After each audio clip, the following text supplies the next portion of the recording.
In that case, I want to create a recipe with the young prince in mind, and I hope the Duchess's charities will enjoy it at her Christmas party.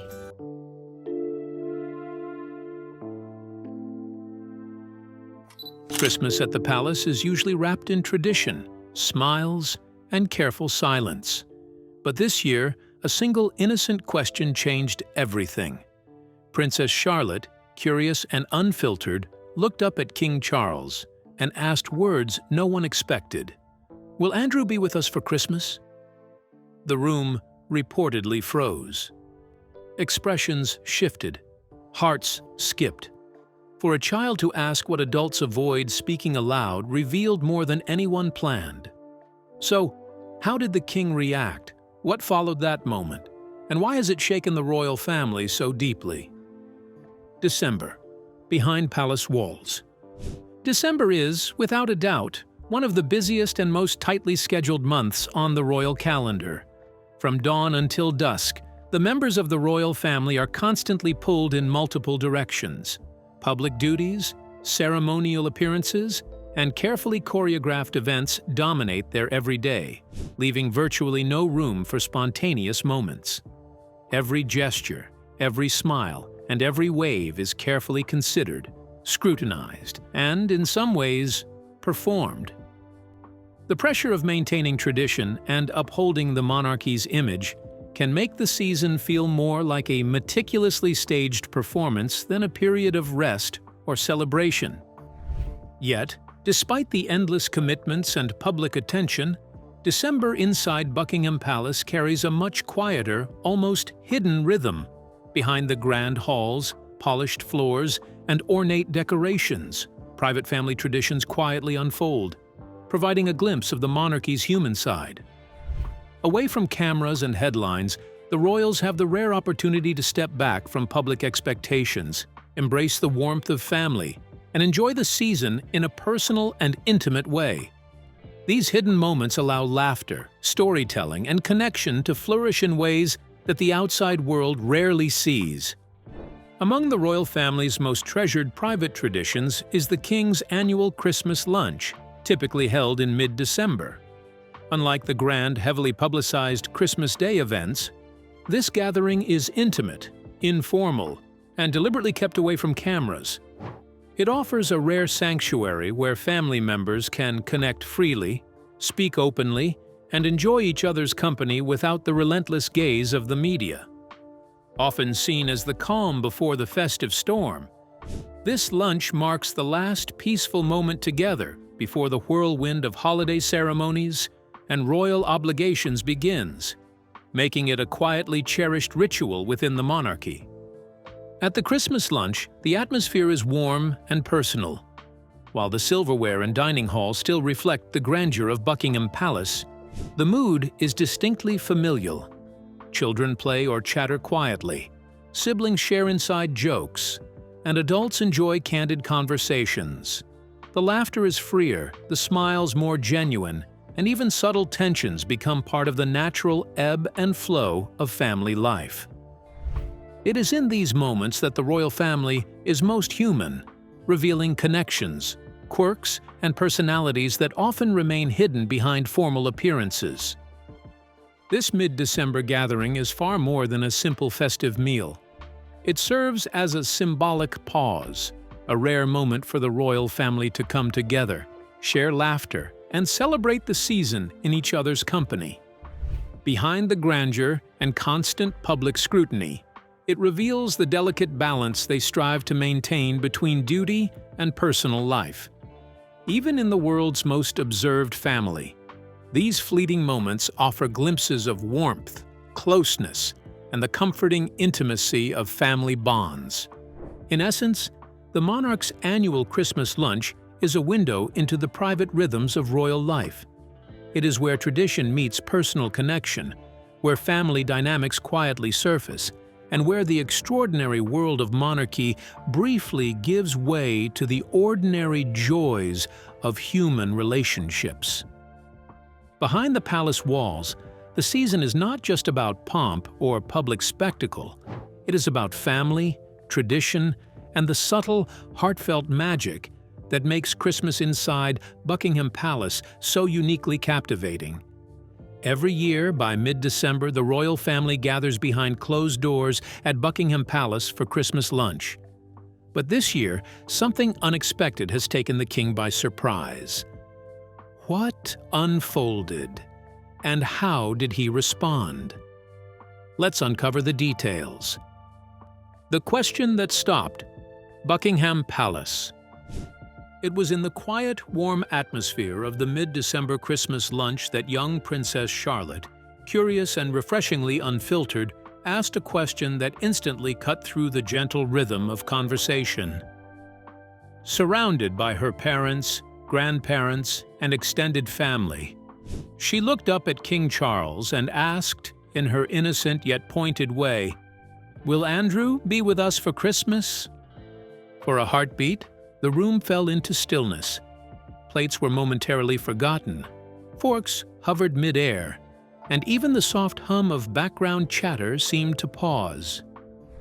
Charles did not answer right away. He did not chuckle lightly, brush off the question, or redirect it with a witty remark, as many adults might have done. Instead, he allowed a deliberate pause to settle over the table, a pause heavy with meaning, measured with both a grandfather's affection and the grave responsibility of a monarch.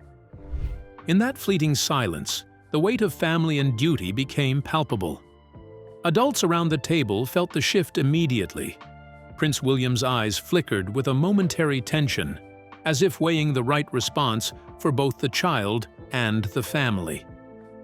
Catherine's posture subtly stiffened, a small but telling sign that she too understood the unspoken boundaries Charlotte had inadvertently highlighted. Camilla's expression softened, carrying quiet understanding and acknowledgement of the delicate situation. For the adults, that pause revealed the subtle, sometimes uncomfortable realities that underlie even the most ordinary family moments within the monarchy.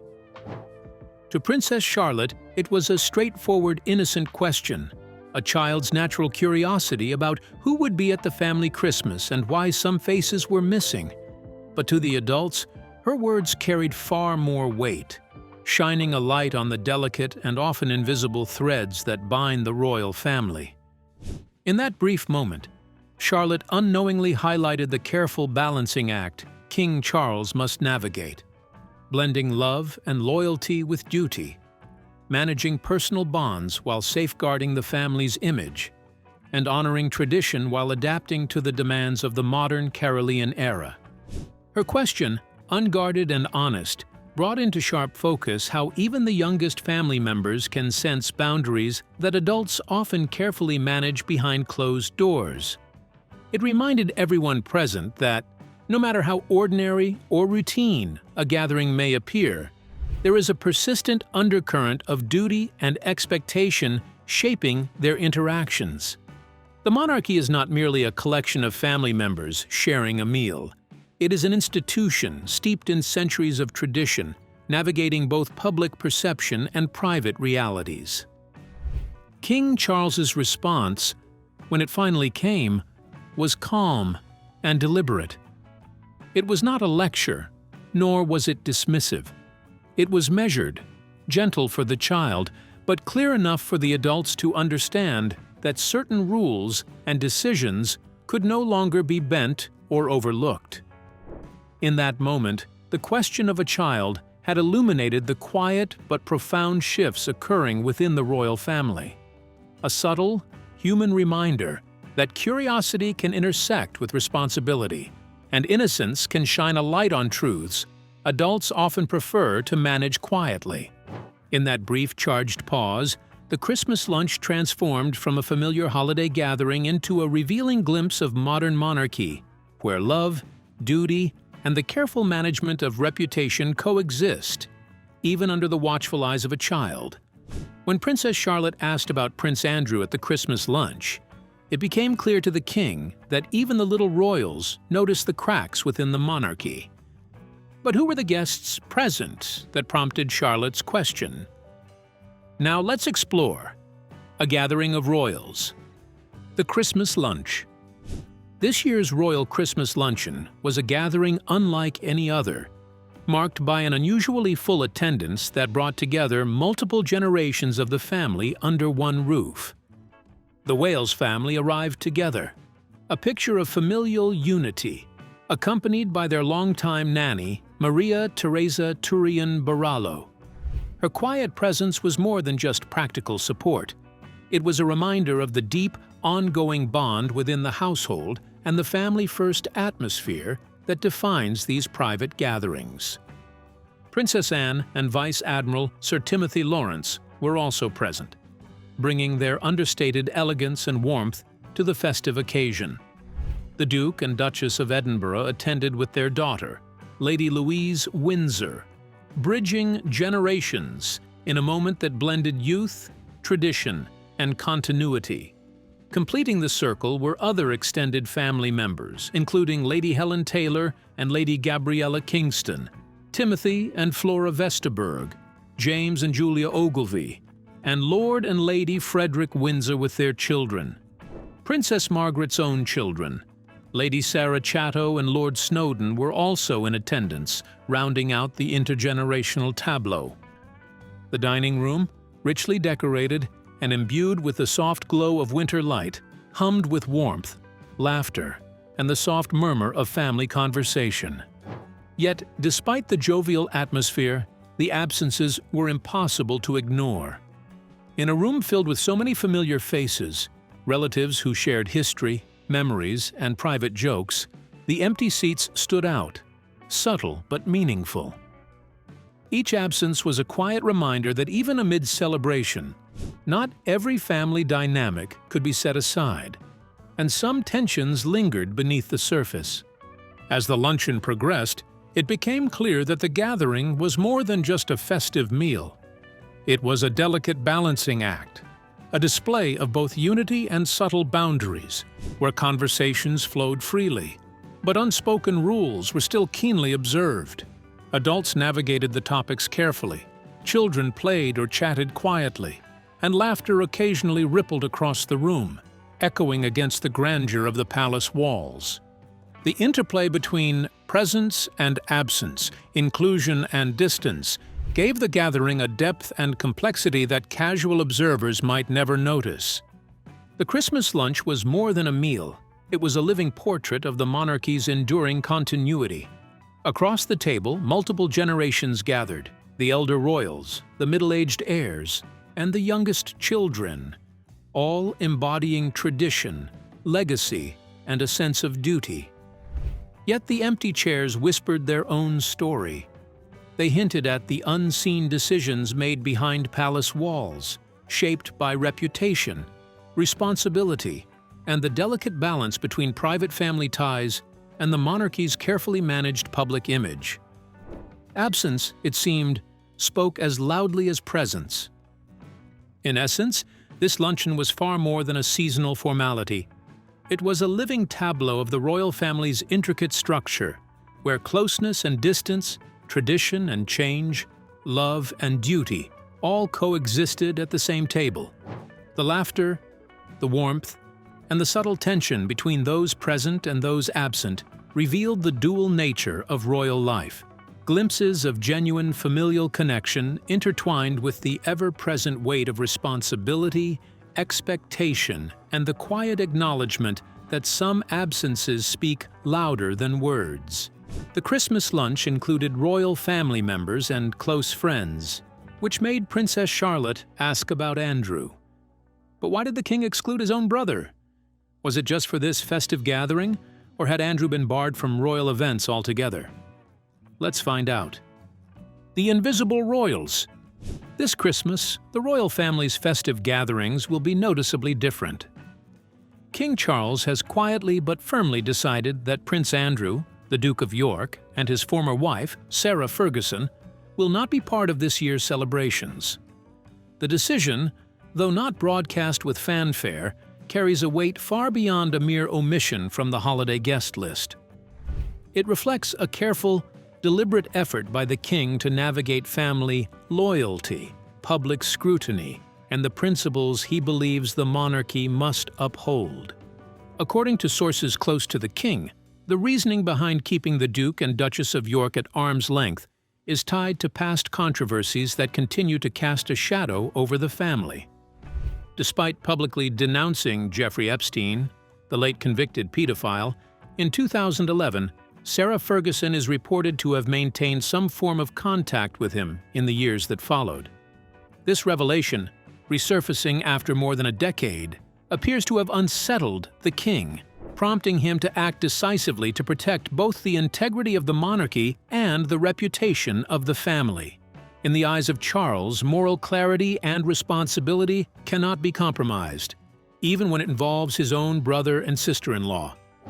The exclusion of Andrew and Sarah is about more than just the holiday season. It is a symbolic message.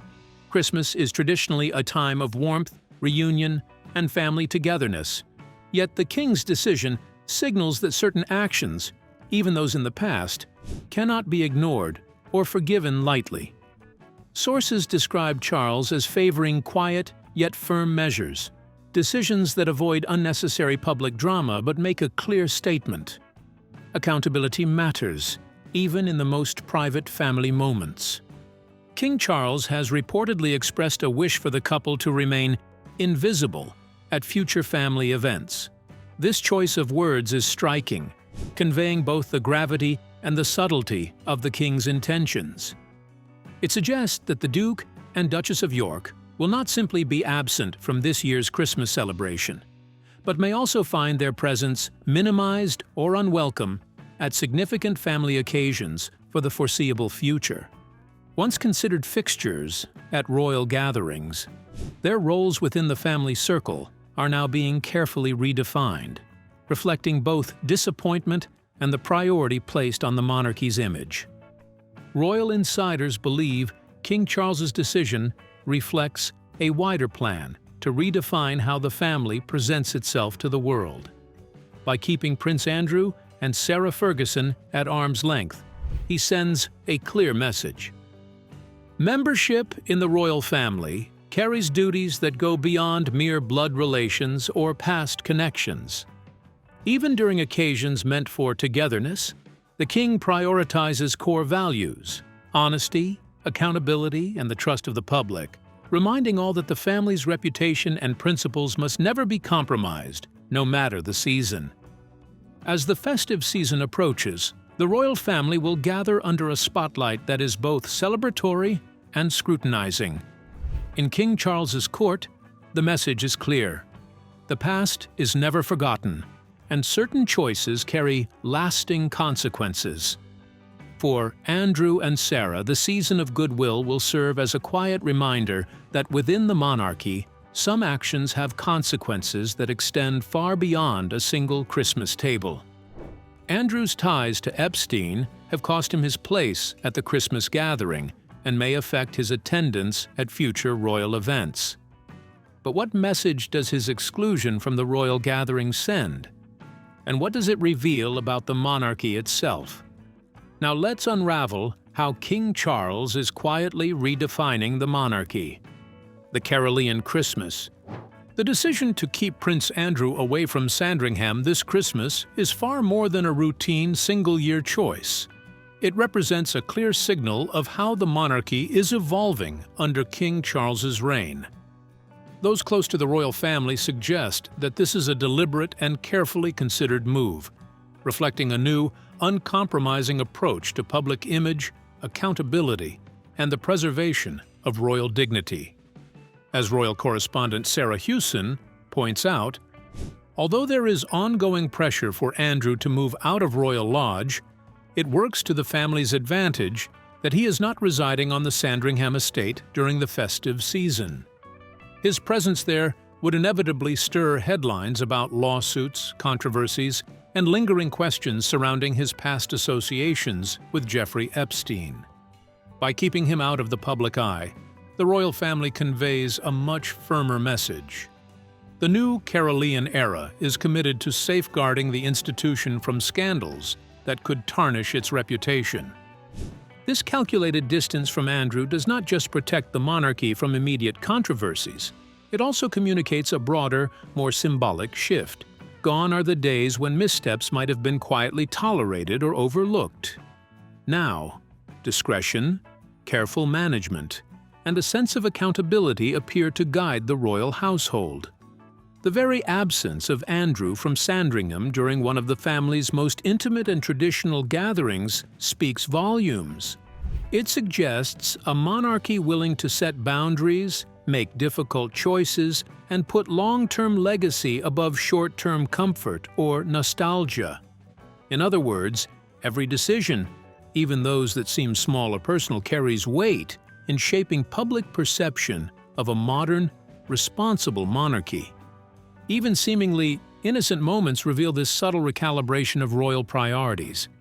Take, for example, Princess Charlotte's curious question, a fleeting, childlike inquiry that might seem trivial at first glance. In reality, it highlights the careful, almost choreographed nature of this new era. The pause before a measured response, the way sensitive topics are navigated, and the deliberate absences all hint at a family acutely aware of the scrutiny under which it lives. Each interaction, each choice, becomes part of a larger narrative, one in which the royal family is defining its own rules, drawing clear lines between private lives and public responsibilities, and ensuring that past scandals do not cast shadows over future generations. In this context, Christmas at Sandringham is not just a festive tradition.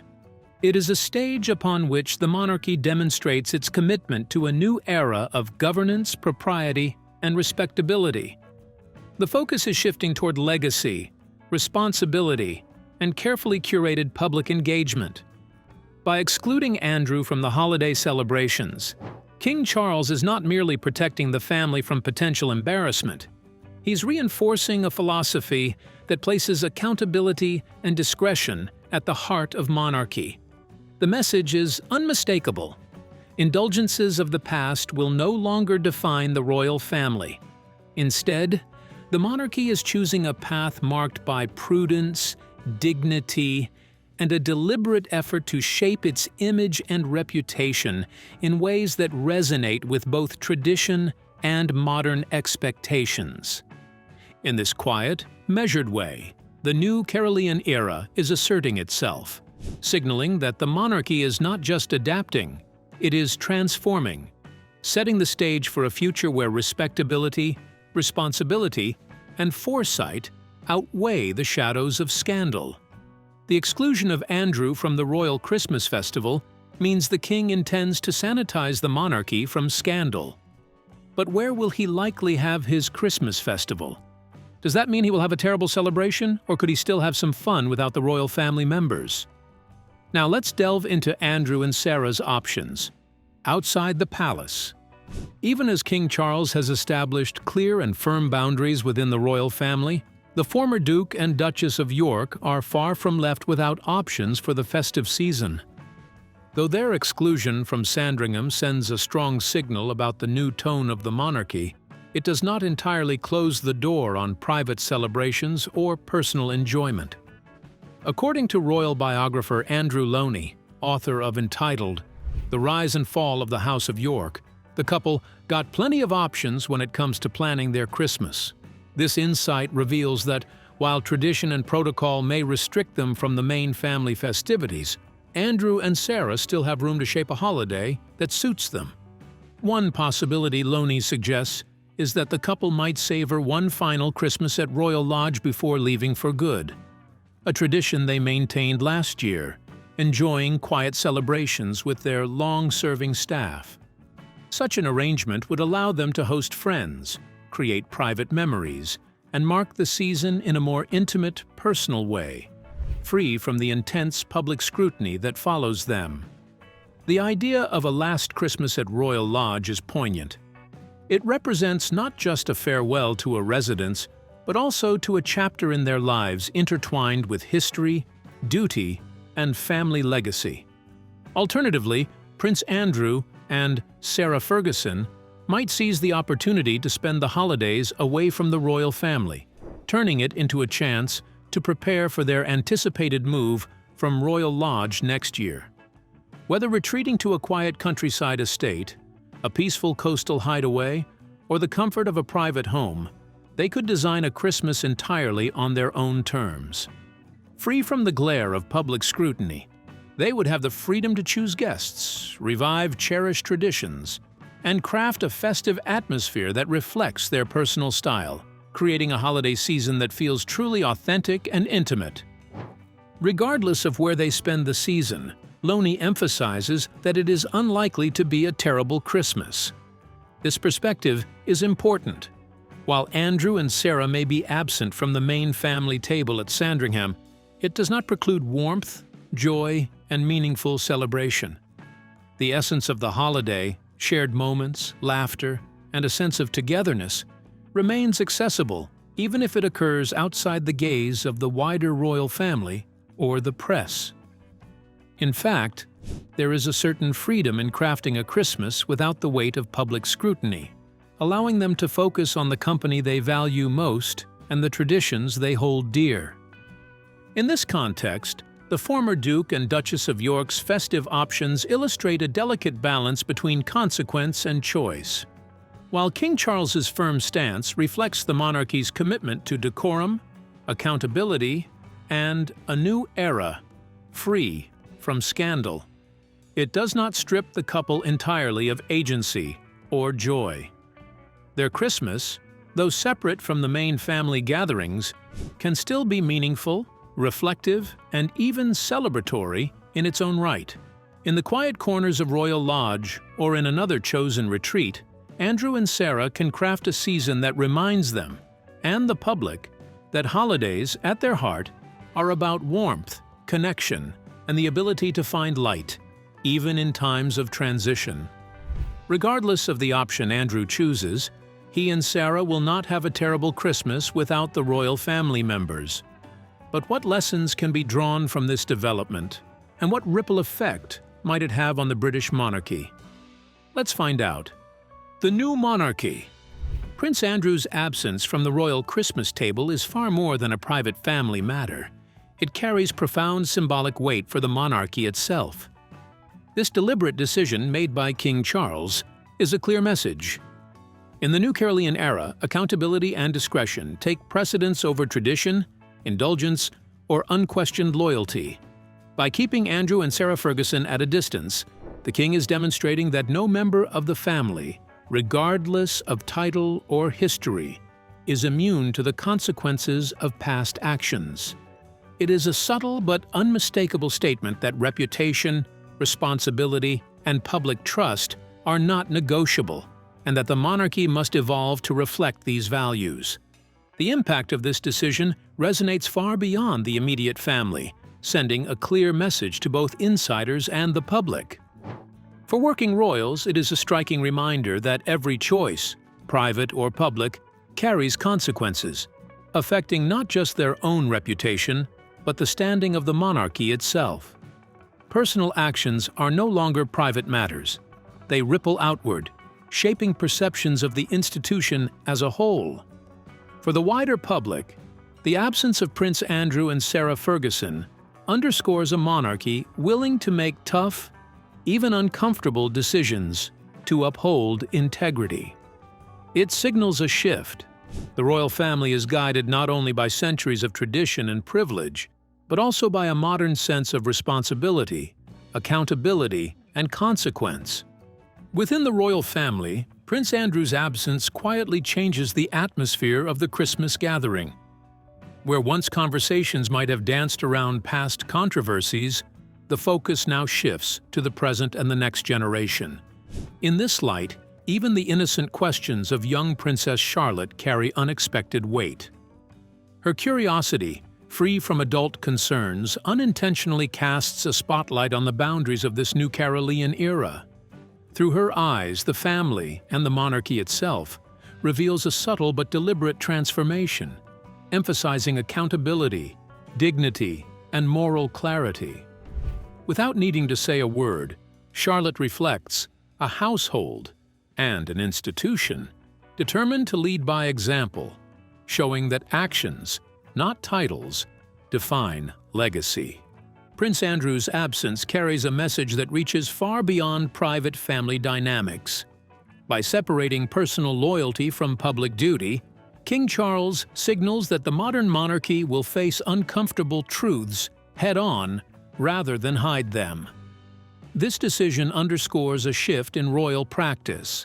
Compassion is tempered with consequence, and actions, along with their reputations, cannot be ignored. Scandals that might once have been quietly managed are now met with firm, decisive measures. The message is clear.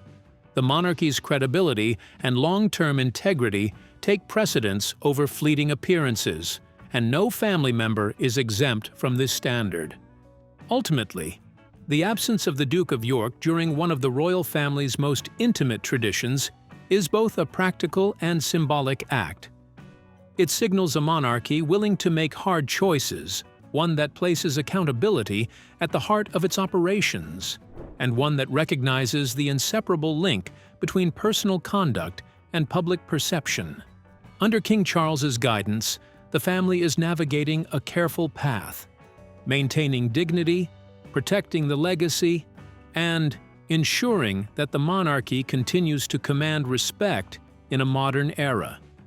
In this Carolean approach, every decision, every boundary, and even every absence serves as a reminder that the monarchy is not static.